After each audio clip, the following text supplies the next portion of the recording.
think I was going to say something funny earlier, and then I, didn't. Isn't that just the way? Yeah.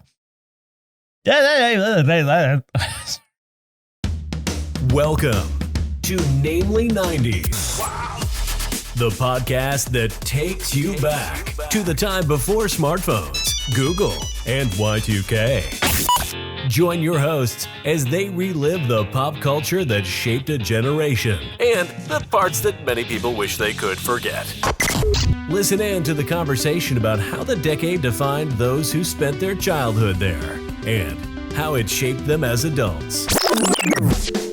So, turn down the grunge and dial up the internet. Let's get started. It's time for Namely 90s. That's right. You're listening to Namely 90s. My name's Andrew, and over there is Brandon. That's me. You can find us online at namely90s.com or on Twitter and Instagram at namely90s with a 90s.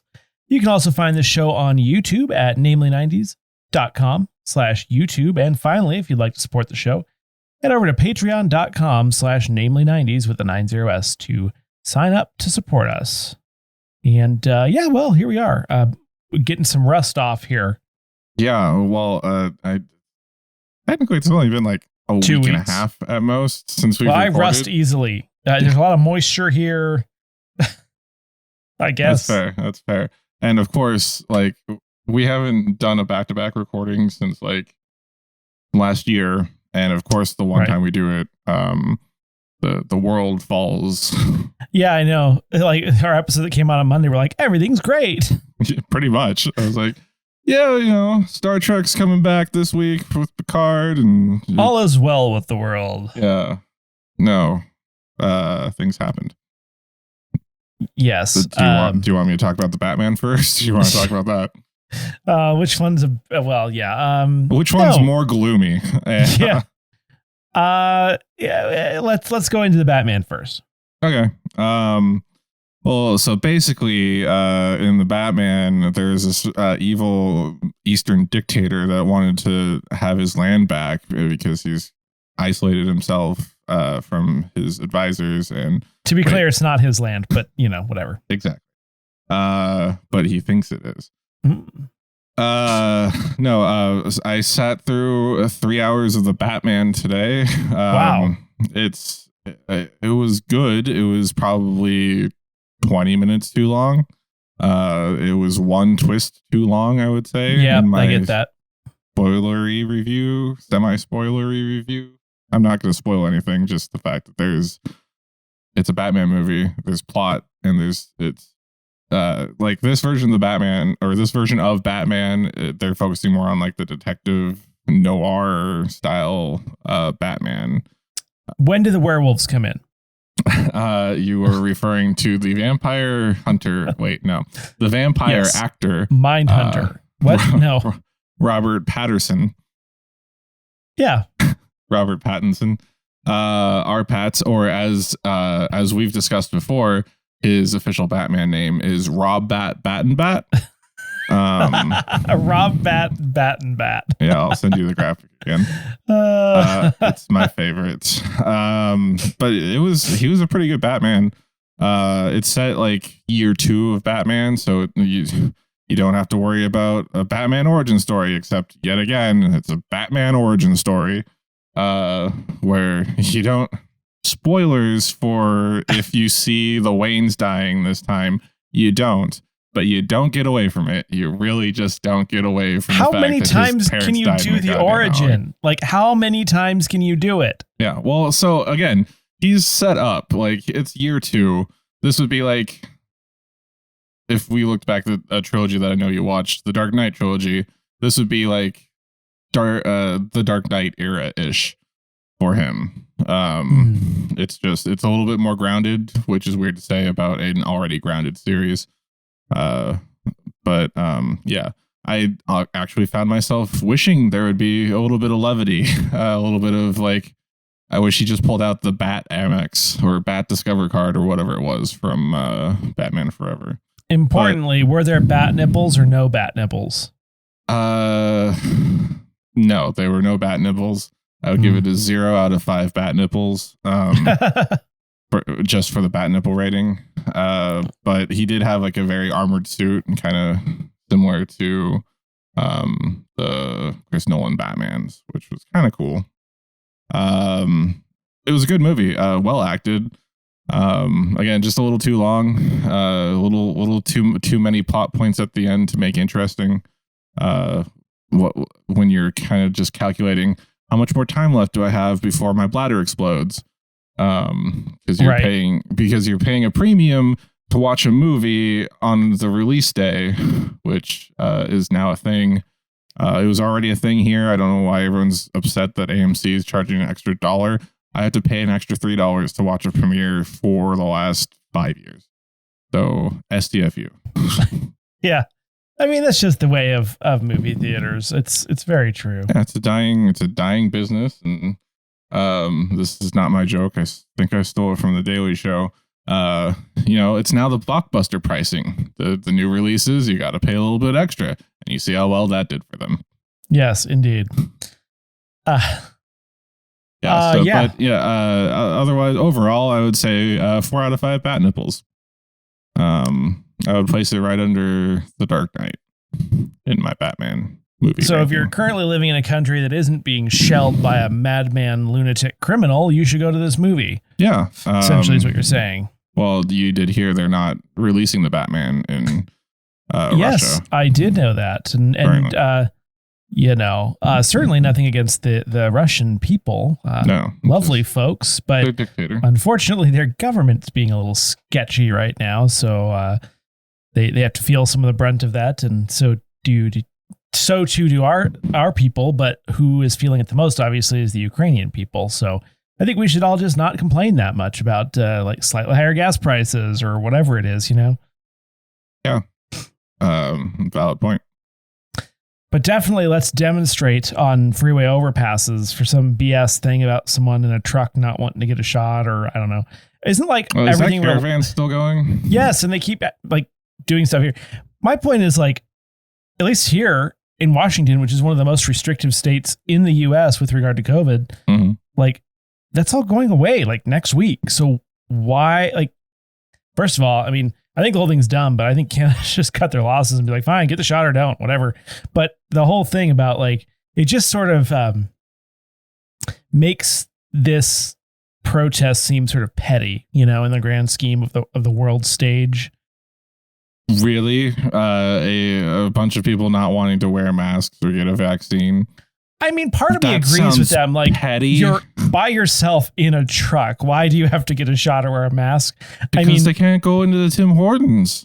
Listen, they can't get the Yoo-hoo and the the Yoo-hoo. No, listen. Listen. These are people. Never mind. I'm not going to go there. I'm not going to go with the Jeremy. We have a Canadian friend podcast with everything 90s. I was going to go with the Jeremy Clarkson joke about truck drivers, but I think that's best left to the side. If you know what I'm talking about, you'll know. But again, like, you're complaining that you had to put a mask on. Meanwhile, someone's home is literally being destroyed by Russian artillery, and you want to have a little rally. Oh, okay, whatever. Like, it's just really dumb. And the other thing I had to mention is this is my fault because I went to foxnews.com and I'm not sure what compelled me. I was like, I want to see what the other side is saying. It's kind of what I thought. Yeah, fair and balanced. And I noticed, and I think it's intentional, that Fox still has comments on their articles. Oh. Rabble. Yeah.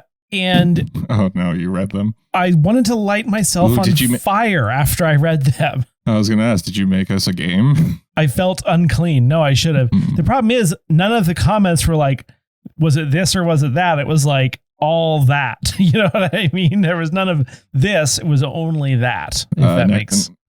Next week we can do Fox News comment or review of Leprechaun. And guess whose fault this whole thing is? Kermit Brandon's. the Frog. No. Oh. Yeah, a lot of people were really encouraging a guy named Brandon on those comments. It was weird. Let's take it back, Namely 90s listeners. I want my name back. Yeah, I know. Like, let's get back out I'm there. actually changing my name to B. Kenji Schwitty. That's. But anyway, it's a sad situation. Our hearts, and I hate always saying the prayer thoughts and prayers. Yeah. I mean, because what the fuck's that going to do? But, thoughts, prayers, and ammunition to the people of the Ukraine. For sure. A lot of ammunition. I've shout out to their president. Yes. The one that like the line where he was like, you know, the U.S. offered to get him an airlift out of there, and he's like, I don't need a ride. I need ammunition. I think that thing is interesting. I just read. Apparently, Netflix has his series on there where he plays the president of Ukraine. Oh, because he's a comedian, and there was a comedic show about that. Apparently, it's on Netflix now. I have only seen the clip where he and 3 other men play a piano with their dangles. See, that's funny.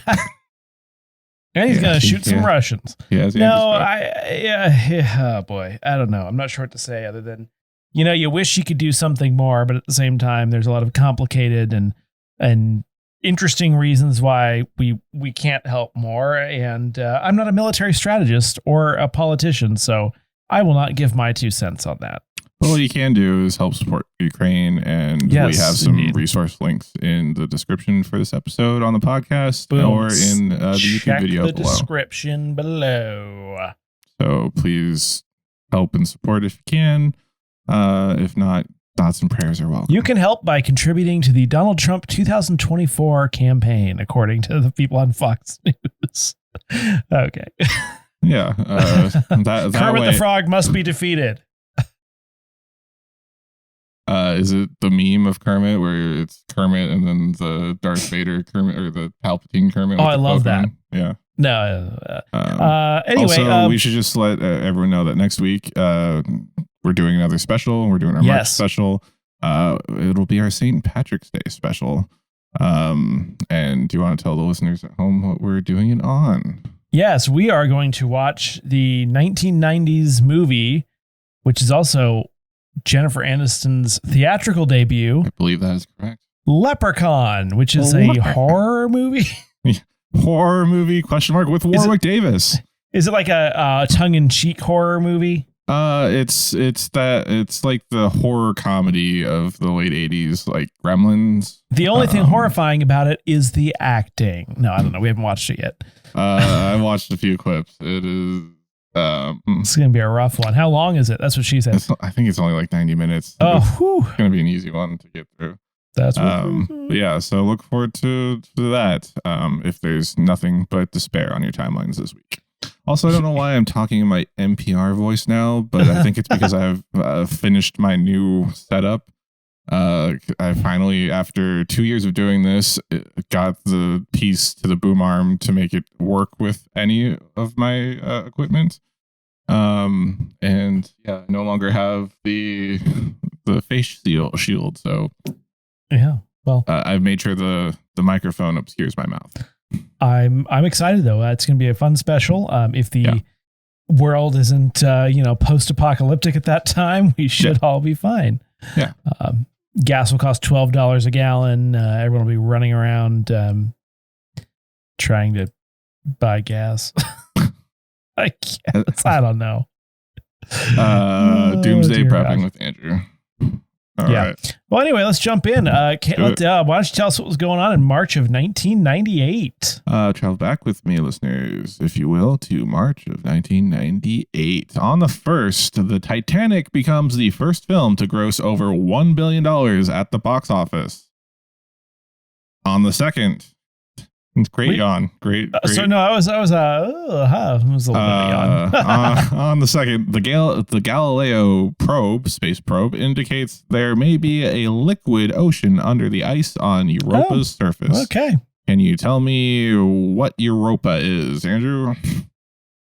Not a European country. It's a moon of Jupiter. Well done. I didn't know you knew Jupiter's moons. Yeah, of course. It's only got like 70 of them or something. Yeah, it has a lot. Those gas giants. On the 3rd, Bill Gates testifies in the Microsoft Monopoly trial. This was to a be trial. Clear, Microsoft Monopoly is not a game that you play. It might be, actually. I was just about to make that joke. Okay. We're on the same wavelength. Well, my joke was going to be, to be clear, this is the first non-standard edition of Monopoly with a Microsoft skin on it. No, that was a big deal back then. On the 4th, the Supreme Court rules that on-the-job sexual harassment also applies to the people of the same sex. So get that sweet ass back to work, Andrew. I feel like the 90s were a big time, like the sexual harassment thing, like that movie Disclosure with Michael Douglas and Femke Jensen. It was written by Michael Crichton. Those don't sound like names. Yeah, that's the person who played Xenia on a top, right? The Dutch actress. Oh my God. Is that her? I it's not. It's not? Oh, damn. I thought it was her. Demi Moore. Sorry. For some reason, I thought it was Famke. No. I also didn't realize that Femke was, you're right, she was in GoldenEye. Yep. She was the girl with the orange hair and the Phoenix powers and the X-Men. Oh. What's her name? She kills Cyclops. Jean Grey. Okay. Well, anyway. Yeah, I didn't realize that was her. She's looks different. Where were we? Mariah Carey. Oh, on the job sexual harassment. On the 5th, Mariah Carey divorces husband of 2 years, Tommy Mottola. The hell is that? No idea. Okay. On the 7th, Amanda Gorman, American poet, is born. Is she the one from the inauguration this year? Yes, she is. Last year? Oh, I remember what I was going to say. This is like in the wake of the Monica Lewinsky thing. So it's like, that's also probably a reason why sexual harassment was such a hot topic in the 90s. Ah, I see. Or at least, people waking up to it. On the 9th, shout out to Amanda Gorman, unrelated to sexual harassment. On the 9th, Dr. Dre signs at the time unknown rapper Eminem. And Dr. Dre is a physician. Yes. Did I make that joke already? Okay. You did, because we talked about the Super Bowl. Oh, damn it. On the 24th, West Side Middle... Oh, nope. Not a happy voice for this one. No, just kidding. On the 24th, the West Side Middle School shooting, the largest school shooting pre-Columbine, occurs. Columbine is a year away at that point. Almost to the date, I believe.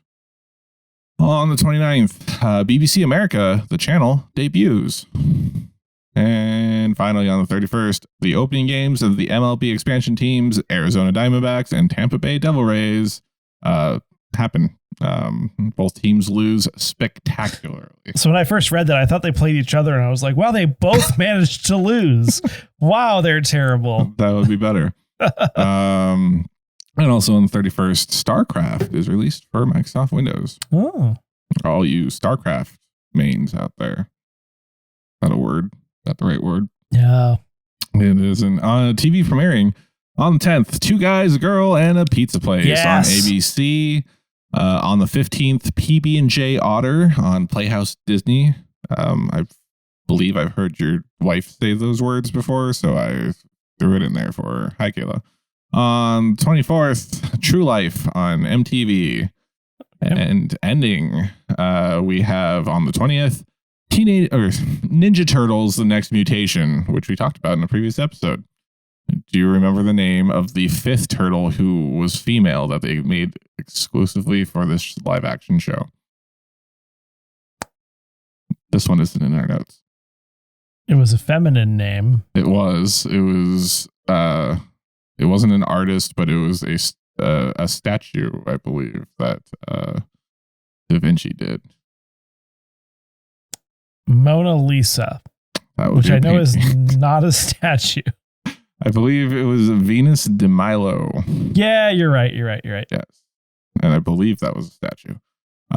In the box office for March 1998. On the 6th, we have The Big Lebowski and U.S. Marshals, which is a spinoff of the, I would say, better movie, The Fugitive. You know, the thing about that is that I didn't know that was a spinoff. I just thought that Tommy Lee Jones is two very similar movies with a similar like look and character. Yes, I wouldn't put it past them. Yeah, it's, you know. And the one I'm thinking when I was talking about The Fugitive, yes, and like the end where they go into that weird like scene. It's like they're in like a place with a bunch of like, it's like conveyor belts and like piles of stuff, right? Yes. That I thought that was that movie. U.S. I thought that was The Fugitive. I thought that was The Fugitive, but it was U.S. Marshals. And that's why I was confused. Okay, that's why I was confused when we talked about it, because I'm like, you know, I don't remember the end of the movie, but I swear to God, I don't remember that. Yeah, so that makes a whole lot more sense. Thank you for. I never knew any of that. That's crazy.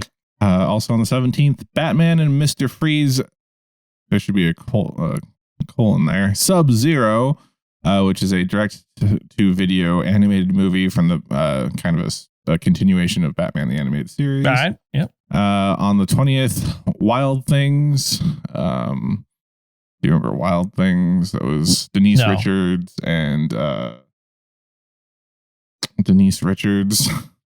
Who's the other person in that? My note says horny. We've talked about Wild Things.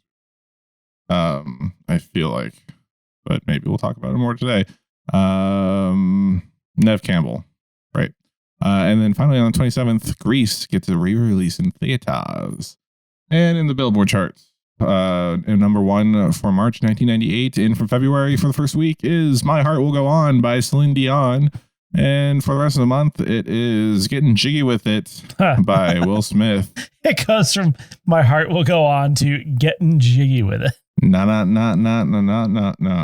For the first week of March of 1998, or continue on for the first week of March in 1998, number 4, we have Together Again by Janet. Apparently she dropped the Jackson, or there was a typo on the Billboard charts. Reno? Oh, no, sorry. Number 5, Janet Reno. Truly, Madly, Deeply by Savage Garden. Number 6, No, No, No by Destiny's Child. Number 16, How's It Gonna Be? How's it gonna be? How's it going to be? How's it going to be? By Third Eye Blind. Number 18, I Don't Want to Wait by Paula Cole. You know that one? Yeah, it's the Dawson's Creek song. There you go. Number 20, You Make Me Wanna by Usher. Number 23. I just love the title of this one. Body Bumpin' Yippee-Yi-Yo by Public Announcement. Do you remember Body Bumpin' Yippee-Yi-Yo by... I bet if I listen to it, I would know it. It sounds vaguely familiar. Like I listened to it and I was like, I recognize the... they go, Body Bumpin' Yippee-Yi-Yo. You forgot the parenthesis. It's Body Bumpin' apostrophe open parenthesis yippee-yi-yo end parenthesis. My close bad. Parenthesis. I gotta listen to this. You can keep talking. Number 24, Candle in the Wind by Elton John. Candile. They can't see my notes. I know. Number your typos are real. I Want You Back by NSYNC. Any thoughts on Body Bumpin' Yippee-yi-yo before we cut to the Naming 90s minute for this week? No, I don't want to listen to it right now. Okay.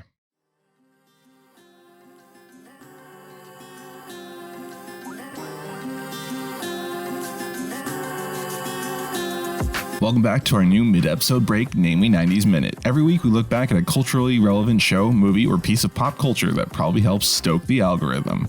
This week, in honor of the Batman coming to theaters last Friday, we are taking a look back at the first theatrical appearance of the Riddler in Batman Forever. Batman Forever is a 1995 superhero film starring Iceman from Top Gun as the eponymous Batman/Bruce Wayne. Also in this train wreck of a movie is Agent K from Men in Black as Two-Face/Harvey Dent, Ace Ventura Pet Detective as the Riddler/Edward Enigma, Moulin Rouge as Dr. Chase Meridian, not LL Cool J from NCIS Los Angeles as Dick Grayson/Robin, and yet another British actor with a long list of acting credits as the butler Alfred Pennyworth. Also, the girl who screamed at E.T. the Extraterrestrial returns in a minor role as Sugar, one of Two-Face's chases out of his league girlfriends/groupies. Batman Forever is loosely a sequel to the Tim Burton Michael Keaton Batman duology of Batman 89 and Batman Returns, and is known for introducing Batman's sidekick Robin ahead of its sequel Batman and Robin, a movie which introduces Batgirl. The naming of these two movies is dumb and confusing. Speaking of dumb and confusing, in Batman 89, Lando Calrissian played Harvey Dent, who was supposed to end up playing Two-Face in this movie, had Tim Burton continued with the franchise. Oddly enough, that storyline is continued in a recent limited-run comic series called Batman 89, which features Two-Face Calrissian, the girl from Casper the Friendly Ghost as Barbara Gordon/Batgirl, and one of the brothers from White Chicks as Dick Grayson/Robin, in a continuity that differs from these Joel Schumacher Batman movies.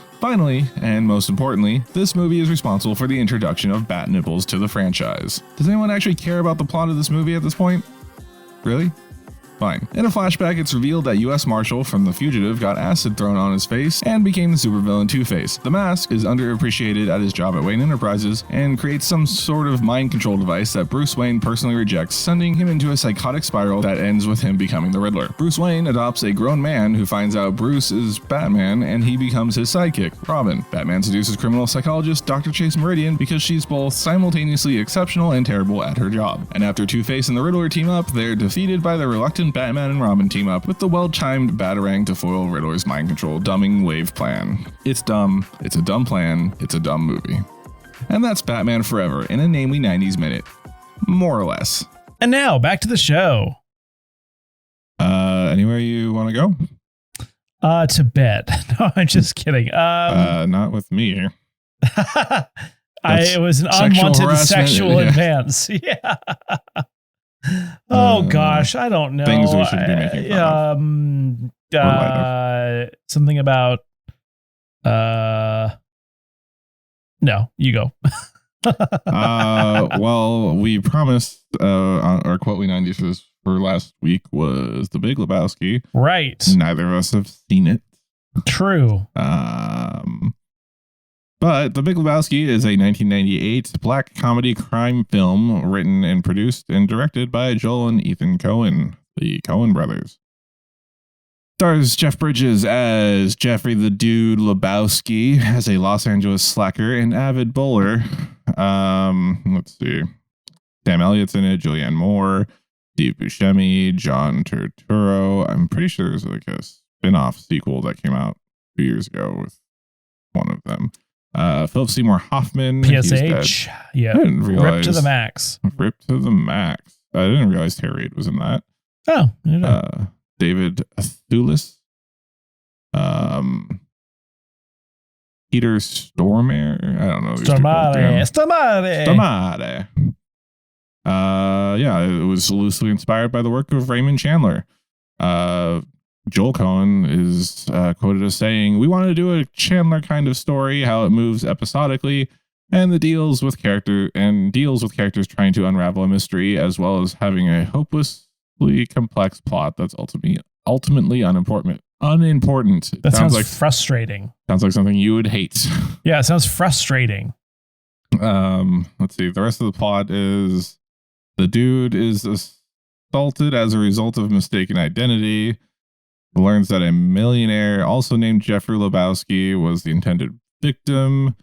The millionaire's trophy wife is kidnapped. That must be either Julianne Moore or Tara Reid. Like Julianne Moore at that time, probably would be more likely. Tara Reid was probably still a child. And she was in American Pie the next year. So, and he commissions the dude to deliver the ransom to secure her release. The plan goes awry when the dude's friend, Walter, schemes to keep the ransom money. Oh, John Goodman. Forgot about John Goodman. That sounds like the kind of movie he'd be in. He's like he has like a goatee and like a military cut and looks like he shops at an army surplus store. Yeah. I'll look that up. It received mixed reviews at the time of its release, but over the years, the reviews have become largely positive. It is definitely a cult favorite and has been selected for preservation through the Library of Congress. It's a pretty good cast. Yeah. I don't really like Jeff Bridges much, but otherwise it's a pretty good cast. What about Coen brother movies? I feel like you like. What are some of them again?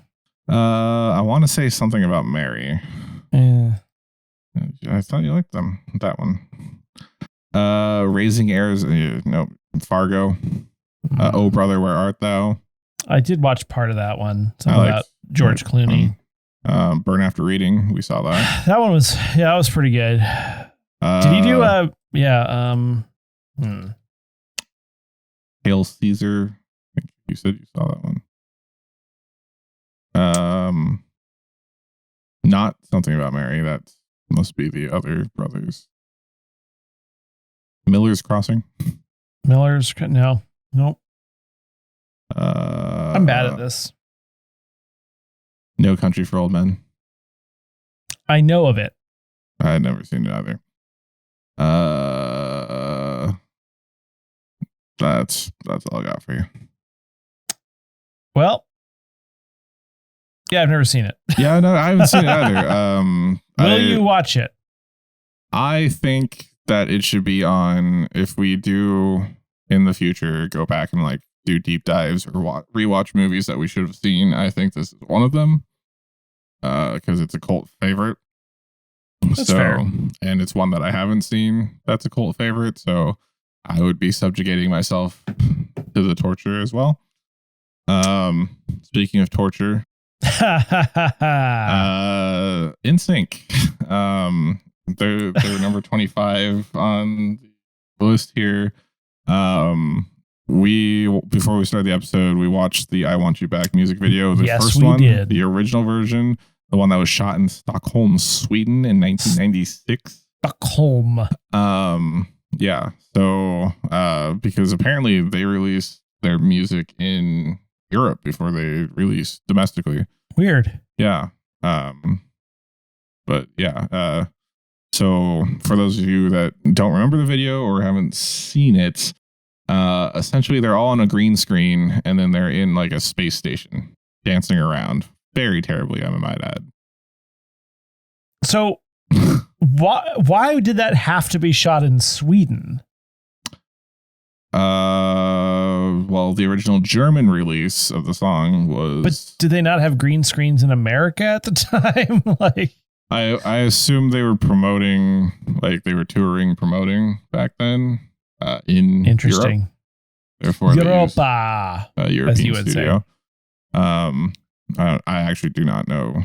I'm just postulating. They had like really billowy pants. Mm-hmm. A lot of really bad dance moves, like the whole like wiggly knee thing. It was like post parachute pants that had babies with Jinko jeans. That was a really good test of your plosives. I think it failed. And yeah, so that video was bad. There's like some woman, a pixelated woman they're trying to reach or something. It was horrible. But there's another version. There's there's a second version of a music video for the song. It's not the same. No, I know. Music video, but yes, it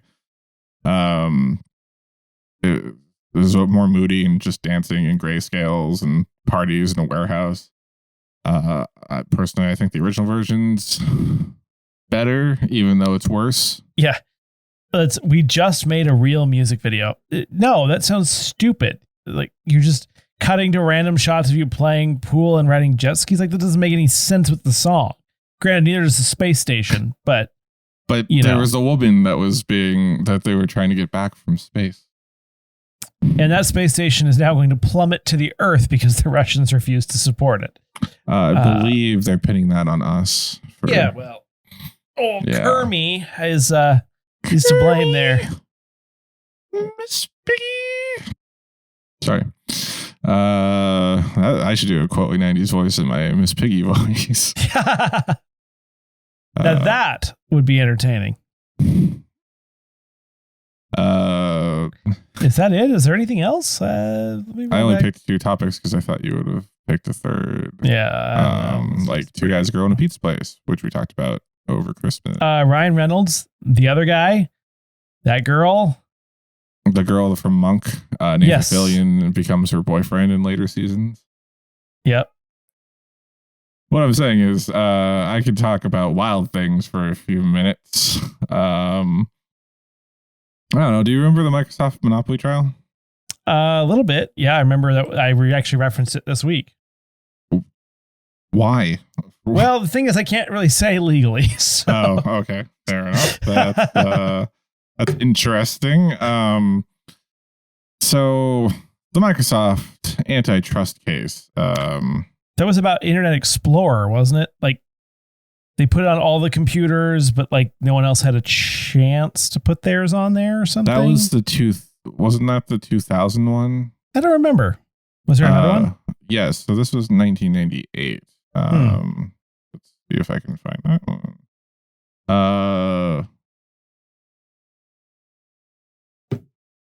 Oh, we're just floundering. Vamp, Andrew, vamp. I don't know. I think it was like something where they were unfairly sort of squashing the competition, but I don't know if they were actively engaging in specific acts that would have been anti-competitive, or if they were just so damn successful that it just wasn't fair to anybody else. No, you're right. It was the same antitrust suit. And now you can't get anyone to use Internet Explorer or Microsoft Edge because it's hot trash. Yep. So it was, what was it? It was 1998 antitrust case was that it was Microsoft was one of the world's most successful software companies, and blah, blah, blah. FTC launched an investigation. Oh my God, just get to the point. 20 different states filed antitrust charges against Microsoft to determine whether the company's bundling of additional programs into its operating system constituted monopolistic actions. Right, because it came with it. Yes. And you're right, Netscape. The suit was brought following the browser wars that led to the collapse of Netscape Navigator. Maybe it just went to trial in 2001. And the eventual rise of Firefox and Chrome and Safari and Microsoft Opera. Edge. And not Netscape Navigator. Like, the name is why it failed. Do you like to Edge, Andrew? The Microsoft, they're trying to rebrand Explorer as Microsoft Edge. Nothing cooler than edging on your computer. Wait, what? I just did the wait, what? Wait, what? Don't forget to drink. Weird. Investopedia. That was not helpful. Thank you.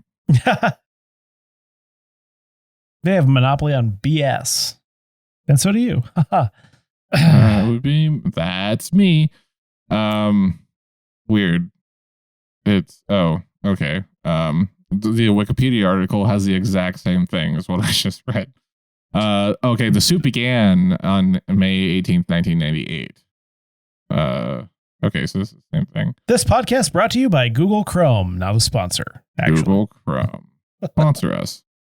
Yeah. The settlement was in 2001. That's why it was labeled 2001. I think it was mostly they just wanted money out of this big company. So if you're one of those podcasters out there that are asking me, which episode of Namely 90s would you recommend us to listen to get an idea of your show for the first time, which I was asked last night. Not this one.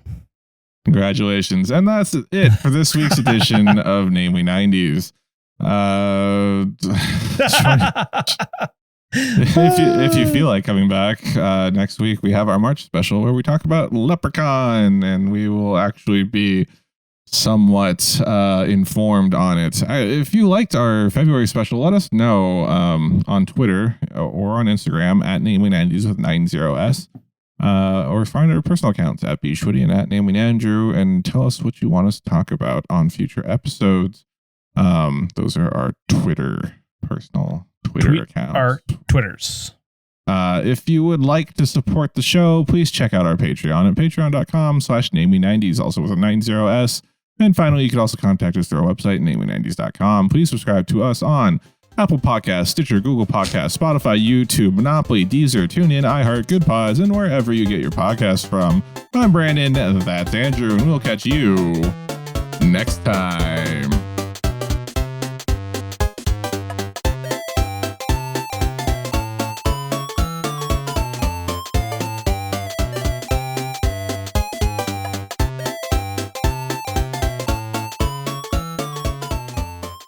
I'm gonna bump your body, baby. I'm gonna bump your body, baby. God, what trash.